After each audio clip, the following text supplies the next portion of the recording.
Hey, I'm Don Kisky. Thanks for checking out the Whitetail Freaks YouTube channel. Make sure you hit that subscribe button so you don't miss out on any new weekly content. This week, overall, it was one of the best years that I've ever had. the Freaktown Top 10 Buckdown in 2016 has been all Kandi Kisky. Another buck we were chasing had been coming out. We call him Curly. At number 5, she did it with her CVA. We got him. Curly is down. That was just the start for this freaky lady. At number 4, she'd get a Thanksgiving surprise with her Matthews. This is a beautiful buck. Look at him. You'd think Kandi has had a complete season at this point, but Candyland is a place where whitetail dreams come true, and she could possibly have just one more to go before she's done. Well, I can't tell you how exciting that was for me.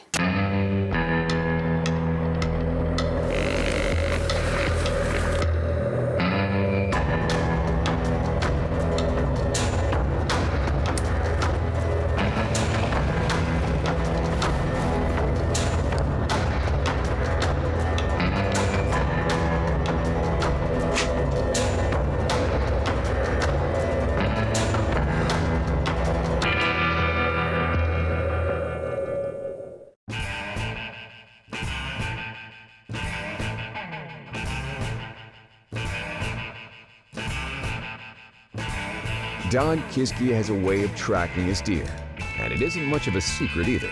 1080i movies you take with this.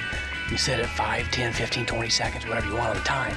Don uses his Browning trail cameras to do most of his scouting, and it was in the 2015 season he'd discover a buck that went from 140 inches to a whopping 180 inches in 1 year. There was two 180s that we were definitely had our sights set on. One that stuck out in my mind is a buck we call FlameThrower, because off the base, off his brow tines, he had just these gnarly points and just looked like flames. Although Don and Kandi both had their favorites, FlameThrower would be at the top of the list for Kandi. And for good reason. Not only did this buck blow 40 inches in 1 year, but in late October 2015, Kandi would begin to encounter this big guy on the hoof. So FlameThrower was a buck that a couple years ago, we didn't really know much about him. We didn't have hardly any encounters with him, no trail pictures. But last year, I actually had several encounters with him. Because of the story being told by the Brownings, Kandi would have high expectations, and for good reason. Her first encounter with this giant would be in late October of the 2015 season. Well, we're all settled in, getting ready to put my face mask on and stuff. And going through our pictures, this is the buck we actually got on camera. This was during the summer, obviously. But this morning, Don came in and missed him by 30 minutes. Checked the trail camera and there he was on there. So if he doesn't come in tonight, we're gonna slip back in here in the morning because we've got a good wind. He's got real cool drop coming off the base. Man, he's a dandy. Just hope I can hold my cool on him. That's him. Are you kidding me? Dude, I don't know if I can handle this. Oh, you're good. The sun's coming right in.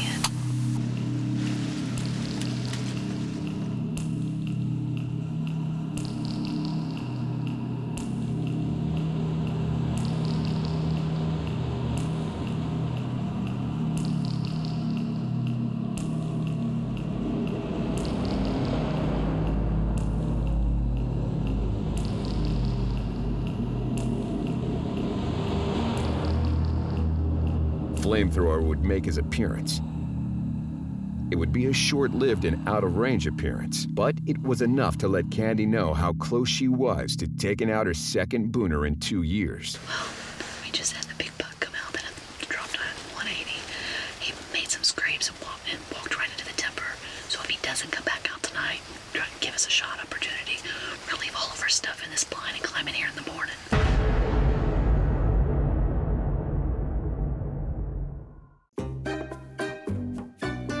You know, FlameThrower would tease me. He would come out and he would come in the field. He would leave. He'd like bump and, you know, try to look for a hot doe and stuff. And he would just like make me just like all really uncomfortable. Kandi's first encounter with FlameThrower was short-lived, but she wasn't about to give up so easily. Just as she and Don had planned, they'd leave everything set up in the Ameristep and eagerly head back the very next morning. Popped into the Ameristep ground plan this morning because we saw that big 180 last night. So what he did was he hit a scrape over where I used to have tree stands. And then he just skirted the edge of the field and walked off. However, he made a scrape under that oak tree down there, and he was 15 yards from my tree. So it sounds like we're gonna have to put some millenniums in it. On it. We're gonna pop a couple millenniums in. First south wind, I think we'll have a crack at that buck.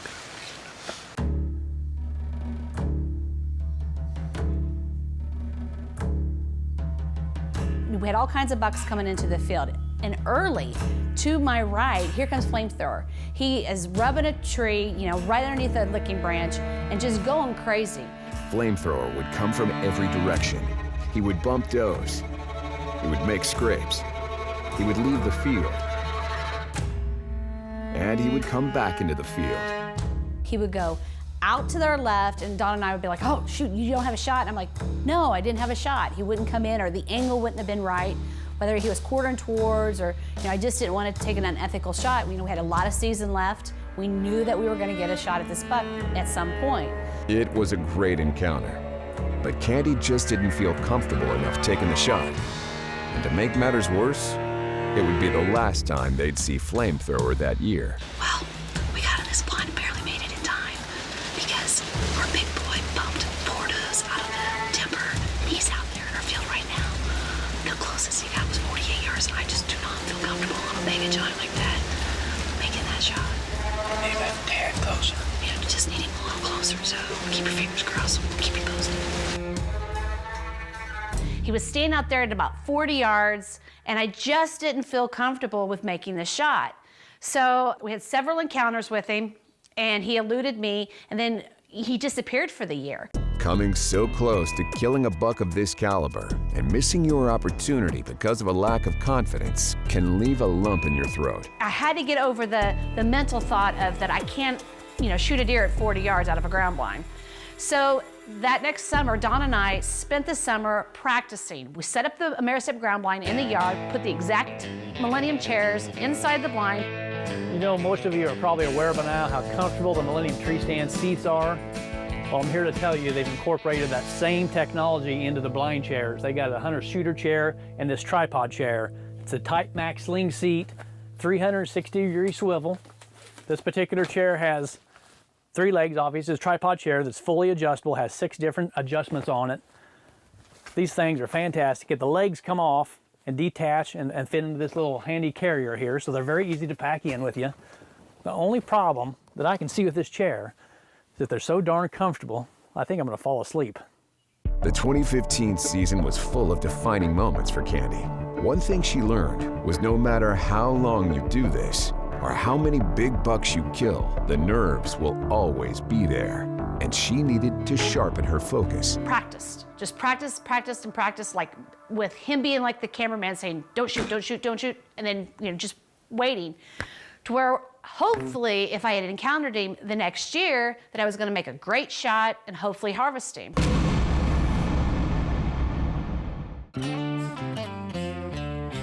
Well, you know, when he disappeared all year, we had not even got trail pictures to him. We were really worried.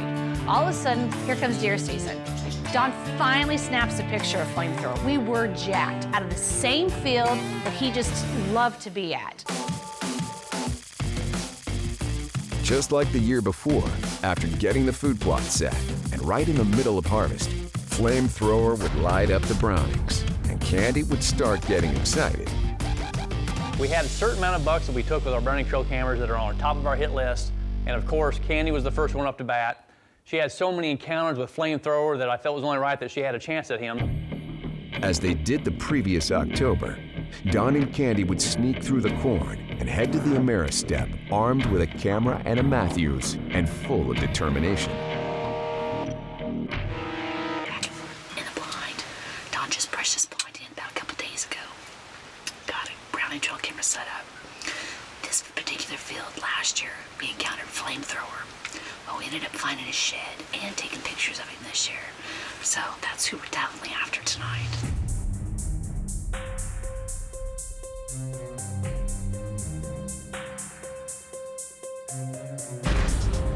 Just as the Brownings had been showing, FlameThrower would make an appearance, but just like the previous year, he would stand at a distance Kandi wasn't comfortable with.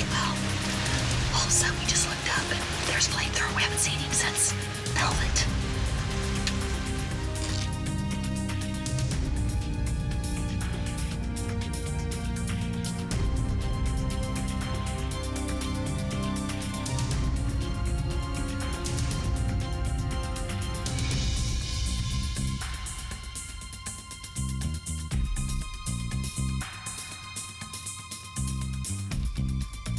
FlameThrower would make his way to about 40 yards at times, and he'd eat in the field. But Kandi simply froze in the fear of putting a bad shot on her prize buck, and because of this, she would watch him walk away once again. Well, that's the buck we were after, FlameThrower. We hadn't seen him since Velvet time. Here he comes strolling in. Something, those does. We had it happen just a little bit ago. Looked down towards the pond, and there's like either a bobcat or a coyote or something. They got spooky and ran off, and he ran off with them. He was big. He was like he was coming closer, so I was waiting because it's windy out to take the shot. I will see him again. He might come back. He's notorious for coming in and out, in and out. Man, he made me nervous. It seemed like Kandi had just experienced deja vu, and FlameThrower officially has the upper hand on her. But luckily, she has one of the finest coaches in the world. I had one encounter with him early in October, and I was like, he stood out at 43 yards, and I was just done. I don't feel comfortable. And then a doe kind of bumped him off. So Don just said to me, he says, Kandi, you can do this. You can make this shot. Kandi would continue to practice at 40 to 50 yards, as this is the best distance FlameThrower has given her, and she expects to see him again as the rut heats up. Well, we're back in the stand, or back in our Maristep ground blind, and we're brushed into standing corn. We're back in the same field where I've always encountered FlameThrower. We know he's still here. There's a good scrape line along the timber's edge right there. So hopefully we got a good wind. We can get him coming in. The other day, Don got several great trail pictures, Browning trail pictures to him, and he was right in front of my blind. But unfortunately, Don and I have been combining. So hopefully maybe we can get him to come in tonight. It's not December, it's October 26th, so should be happening.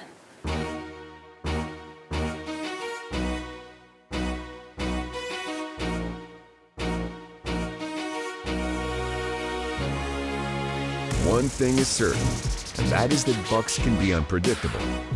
But when using the tools available in today's hunting world and providing feeding areas, the less unpredictable a buck will become. It's a boy right there. What's he doing? You see him still? Yeah. He's at 50 yards. FlameThrower would come into the field like clockwork, and Kandi's deja vu experience would continue. All she needs now is to find the confidence to take the shot. How far is he right now? He's 40, but he's got to give me his broadside shot. He's facing us. He's getting dark.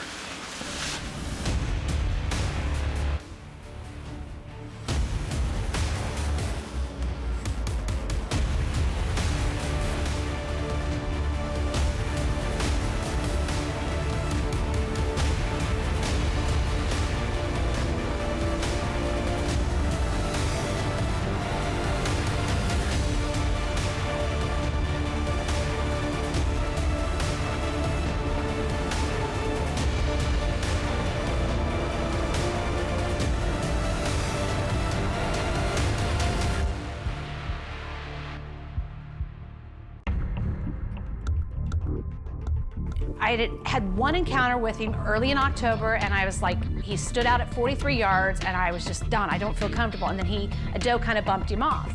So Don just said to me, he says, Kandi, you can do this. You can make this shot. So the next time that FlameThrower would come out, he would hang up at 40 yards, and Don and I just looked at each other, talked to each other. And I guess that's, you know, being married for 25 years, we just know how to hunt together.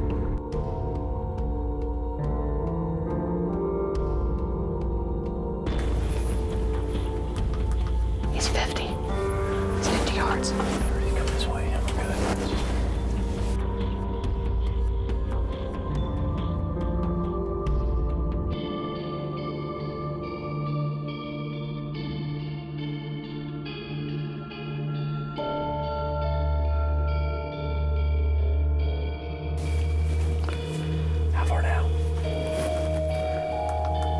but he's facing me.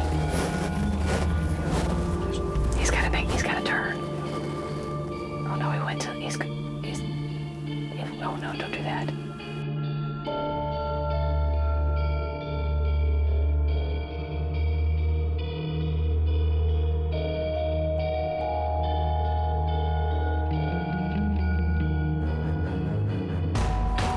Still 40 on. He's got to turn. You gotta do it. Why? Let him turn and get hanging. Nice and slow now. You ready? Yeah.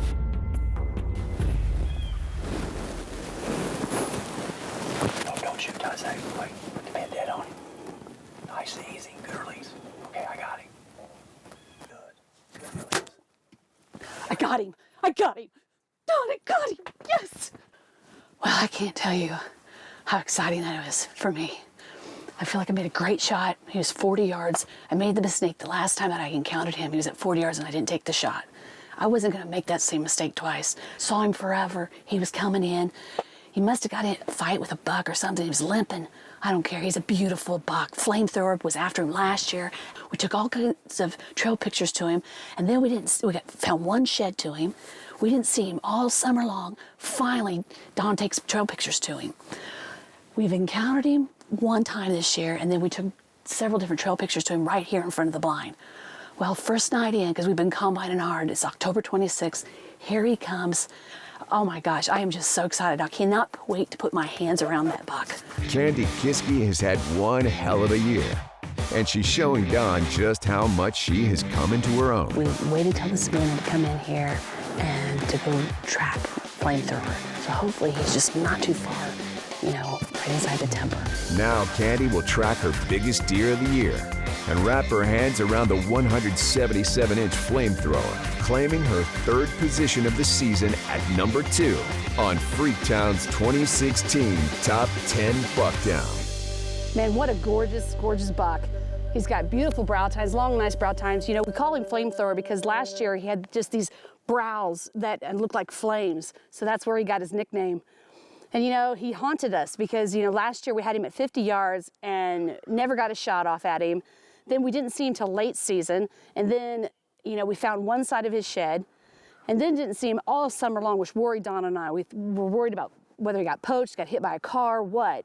And, finally Don put out the brownings out in the field and took a picture of him, and that just told us the whole story that he was back. Sure enough, about 10 days ago, I had an encounter with him, had him at 40 yards, made a mistake, didn't feel comfortable with taking the shot. And so the does blew the field, he ran, and then Don and I were both just shaking our head. And Don told me, he says, Kandi, get confident, you know you can shoot at 40. So went out and practiced, set up a ground blind. So we did, and I felt confident. We've been combining our tails off and finally got back, got a win that we felt like we could, possibly get a chance at FlameThrower. But, kind of got crazy last night. He was at 40 yards, and Don was like, you better go ahead and take the shot, so I did, and sure enough, I got him. Man, look at the exit wound on that nasty. Brand new broadhead from Dead Ringer. Didn't find my arrow. Had a complete test of it. The nasty did its trick. Hit him in the last rib on the other side, came through, made a perfect exit. Beautiful.